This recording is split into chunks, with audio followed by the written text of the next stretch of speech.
Hello everyone, welcome to our channel edge the education. और आज हम बात करने वाले हैं जनरेशन ऑफ कंप्यूटर्स की।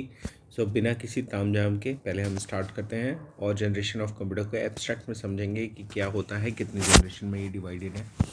तो जनरेशन ऑफ कंप्यूटर हमारे बेसिकली 5 जनरेशन में डिवाइडेड है, जिसको हम कहते हैं पीरियड स्टार्टिंग फ्रॉम 1940। मतलब फर्स्ट जनरेशन जो था, फर्स्ट जनरेशन हमारा स्टार्ट हुआ था कब? 1940 से लेके 1956 में। Okay, now the second generation started, second gen जो स्टार्ट हुआ था वो स्टार्ट हुआ था 1956 टू 1963। अब थर्ड जनरेशन जो स्टार्ट हुआ था वो हमारा था 1964 टू 1971।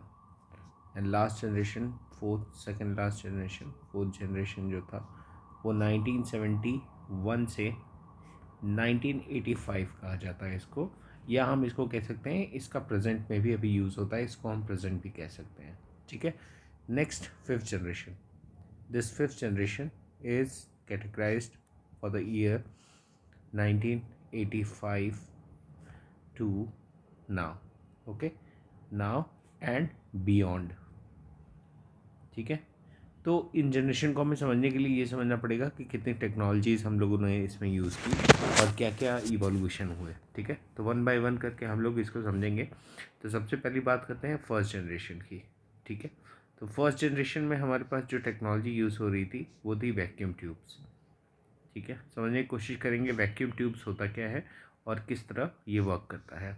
वैक्यूम ट्यूब को एक तरह का आप बल्ब स्ट्रक्चर समझ सकते हो, जिसमें एक फिलामेंट होता है। ठीक है, फिलामेंट एक तरह का हम कह सकते हैं डिवाइस जो हीट एमिट करता है, और इसमें दो डिवाइस होते हैं, एक होता है कैथोड और दूसरा होता है एनोड।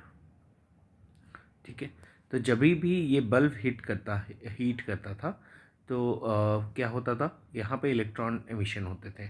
इलेक्ट्रॉन एमिशन के कारण जो मूवमेंट ऑफ इलेक्ट्रॉन होता था वो कहाँ, कैथोड से लेके कहाँ मूव होता था, एनोड पे। ठीक है, तो ये टेक्नोलॉजी यूज़ करती थी।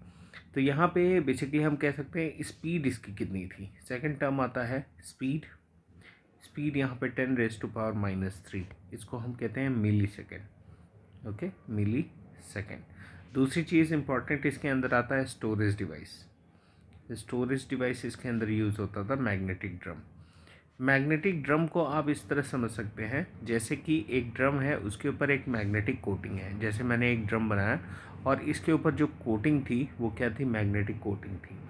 ठीक है, और ये मैग्नेटिक कोटिंग ही हमारा एक स्टोरेज डिवाइस की तरह वर्क करता था। ओके, सो एक मेटल सिलेंडर भी हम इसको कह सकते हैं, जैसे कि हम मेटल सिलेंडर भी कह सकते हैं इसको। और ये किस ऑब्जेक्ट से कोटेड था, इसका नाम है हमारा क्या, magnetic iron oxide. Magnetic iron oxide. Okay, so बहुत सारे एग्जाम में ये पूछता है जो कोटिंग होती है वो कौन सी कोटिंग होती है, तो that is what magnetic iron oxide. Right, तो यहाँ पे स्टोरेज डिवाइस के लिए हम कहते हैं, अगर डेटा स्टोर करने के लिए हम जो यूज़ करते थे वो। नेक्स्ट हम बात करते हैं ऑपरेटिंग सिस्टम इसमें कौन सा यूज़ करते थे। तो ऑपरेटिंग सिस्टम हम इसमें यूज़ करते थे बैच ऑपरेटिंग सिस्टम। कई लोग को ये नहीं पता होगा बैच ऑपरेटिंग सिस्टम क्या होता है। तो बैच ऑपरेटिंग सिस्टम मैं क्लियर कर दूँ आपको यहाँ पे, ऐसे ऑपरेटिंग सिस्टम जिसमें हम क्या करते हैं, ढेर सारे प्रोसेसेस को जिनकी रिक्वायरमेंट सेम हो। सपोज़ करो P1 को भी ऐड करना है, P2 को भी ऐड करना है, P3 को भी ऐड करना है, P4 को भी ऐड करना है, तो सबकी डिमांड एक है। ठीक है, और उसको हमने एक बार में फिक्स कर लिया कि ये सीक्वेंस बाय सीक्वेंस एक ही बैच में एक साथ एग्जीक्यूट करेंगे। तो हमने इसको एक बैच का नाम दे दिया, लेट्स से B1 ले दिया। अब ये प्रॉपर एग्जीक्यूशन में जा रहे हैं, मतलब हम कह सकते हैं कि पूल ऑफ प्रोसेसेस। इसको भी हम क्या कह सकते हैं, पूल ऑफ प्रोसेसेस। ठीक है, तो अलग अलग प्रोसेसेस को हम एक साथ अगर रख लें तो उसको हम क्या कहते हैं, batch operating system. Right, next thing is what, language इसमें यूज़ कौन सी होती थी। लैंग्वेज का मतलब यहाँ पे क्या होता है, प्रोग्रामिंग लैंग्वेज की बात करता है। तो यहाँ प्रोग्रामिंग लैंग्वेज जो थी वो क्या थी, मशीन लैंग्वेज थी। मशीन लैंग्वेज को आप इस तरह भी समझ सकते हो कि जैसे कि हम कह सकते हैं कि 0 एंड 1। ठीक है, मशीन या ऑब्जेक्ट लैंग्वेज भी हम कह सकते हैं, उसको हम कहते हैं ज़ीरोज़ एंड वंस के रिस्पेक्ट में ये होता था। ठीक है, अब कुछ एग्जाम्पल इसके देखते हैं। एग्जाम्पल हमारे पास हो सकते हैं जैसे कई हमारे थे, जैसे यूनिवैक हो गया, यूनिवैक, उसके बाद हम कहते हैं एनीएक, एडसैक, तो बहुत से हमारे पास ऐसे एग्जाम्पल थे उस टाइम के कंप्यूटर्स के जो हमें यहाँ पे रेफ़र किया जाए, जैसे कि IBM हो गया, IBM 701, ये भी हमारा क्या है, एक एग्जाम्पल है किसका, फर्स्ट जनरेशन कंप्यूटर का। ठीक है, तो एक बार फिर से रिवाइज करते हैं फर्स्ट जनरेशन को। तो यहाँ फर्स्ट जनरेशन का मतलब क्या हुआ, पहले जनरेशन में हम क्या टेक्नोलॉजी यूज़ करते थे, that is what, vacuum tube. एक फिलामेंट बल्ब टाइप का था जिसके अंदर फिलामेंट था। एक हम कह सकते हैं कि इसके अंदर मूवमेंट ऑफ इलेक्ट्रॉन कहाँ से है, कैथोड से एनोड तक का मूवमेंट है। और अगर हम इसको बल्ब जैसा कहें तो यहाँ पे हम ये भी कह सकते हैं कि इससे ऑब्वियसली बात है, बल्ब है तो इससे क्या होगा, हीट जनरेट होता था। ठीक है, तो हीट जनरेट होता है काफ़ी ज़्यादा अमाउंट में, तो वो हम अभी डिसएडवांटेज में इसकी बात करेंगे, क्या क्या इसकी दिक्कतें थी। दूसरी बात, लैंग्वेजेस के बाद एक और कॉन्सेप्ट आता है, इसमें हम इनपुट डिवाइस कौन कौन से यूज़ करते थे। ठीक है, तो इनपुट डिवाइस हम यहाँ पे पंच कार्ड यूज़ करते थे, पंच कार्ड। ना पंच कार्ड का मतलब क्या होता है, एक तरह का हमारे पास एक पेपर आप कह सकते हो जिसमें कुछ पैटर्न सेट होते थे। ठीक है, पैटर्न मतलब हम कह सकते हैं ज़ीरो, जैसे हमारी एक शीट होती है जिसमें हमारे पास अलग अलग डॉटेड स्ट्रक्चर होते हैं, तो उसको हम पंच कार्ड कह सकते हैं। कुछ डॉट इसमें फिल्ड होते थे और कुछ डॉट होते थे क्या, अनफिल्ड होते थे। ठीक है, तो ये एज अ इनपुट डिवाइस की तरह यूज़ किया जाता था इनपुट देने के लिए। ठीक है, दूसरी बात हम कह सकते हैं कि इसमें जो जितने भी प्री फिल्ड चीज़ें होती थी, जैसे हर एक पैटर्न जो डेवलप होता था यहाँ पे जो भी पैटर्न डेवलप होता था पंच कार्ड के थ्रू, वो क्या होता था, प्री डिफाइंड होता था। प्री डिफाइंड मतलब हम कह सकते हैं पहले से हम उसको डिफाइन करके और उनको तब हम इंसर्ट करते थे इनपुट के लिए। ठीक है, नेक्स्ट बात आती है यहाँ पे पंच कार्ड का इन्वेंशन किसने किया था, तो वो भी एक इम्पॉर्टेंट कॉन्सेप्ट है। तो पंच कार्ड का इन्वेंशन थे हमारे, जो साइंटिस्ट का नाम था वो था हरमन हॉलरेथ।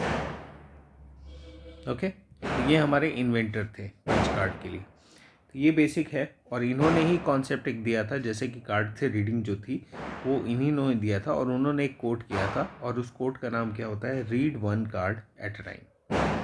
मतलब एक कार्ड आपने इंसर्ट किया तो वो एक पैटर्न को लेके जा रहा है, और पैटर्न के साथ साथ हम कह सकते हैं कि वो अपना इनपुट भी दे रहा है। तो ये कोटेशन भी इन्हीं का दिया हुआ था कि read one card at a time. तो ये था हमारा क्या, फर्स्ट जनरेशन का एमिशन। ठीक है, कुछ और इम्पॉर्टेंट बेसिक चीज़ें हैं इसके अंदर जिसको हमें समझने की ज़रूरत है। तो यहाँ पे मैंने बल्ब का यूज़ किया है। अब देखते हैं इसमें डिसएडवांटेज क्या थी, या हम कह सकते हैं कि ये क्यों ज़्यादा नहीं चल पाया।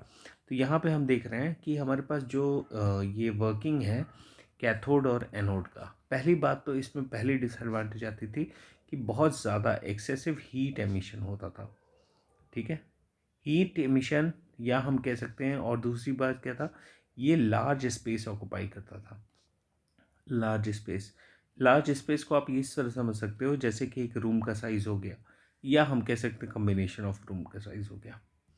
ठीक है, combination of room size.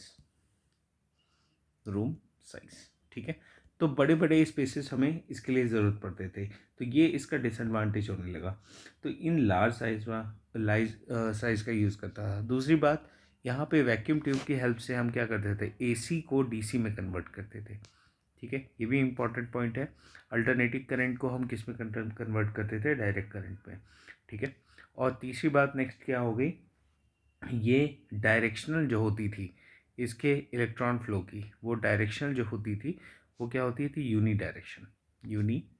Direction, मतलब एक डायरेक्शन में फ्लो करता था कैथोड से एनोड तक।